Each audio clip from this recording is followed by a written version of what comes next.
Tiga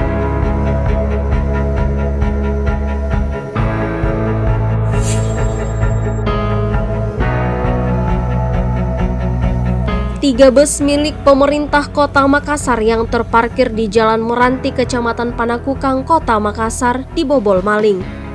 Kejadian tersebut terjadi pada hari Kamis 18 Februari 2021 kemarin. Aksi pembobolan itu diketahui saat sang sopir hendak menyalakan salah satu bus tersebut. Ketika kunci starter diputar, mesin bus tak kunjung nyala. Sang sopir kemudian mengecek aki. Saat itulah sang sopir sadar bahwa aki bus tersebut dibobol maling. Namun bukan hanya aki, pelaku yang juga membobol bus lainnya berhasil mengambil tap, televisi, serta speaker yang terpasang di bus tersebut. Bagaimana caranya masuk itu, Pak? Di bus kemarin?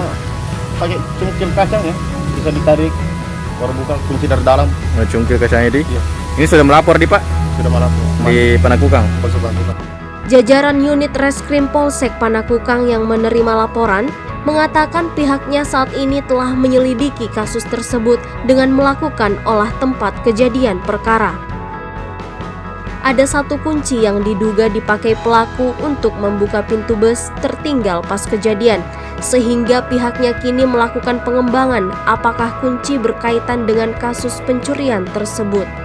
Penyampaian pelapor bahwa pada saat kejadian ada tertinggal satu kunci mobil. Nah, itu yang sementara kami kembangkan apakah kunci mobil ini ada kaitannya dengan pelaku pencurian aki di bus ini. Adapun alat dari ketiga bus yang dilaporkan hilang yaitu 6 buah aki, 2 buah tape radio, 1 buah TV, dan 2 buah speaker. Total kerugian yang mencapai 10 juta rupiah. Dari Makassar, Suparman, Fajar.co.id melaporkan.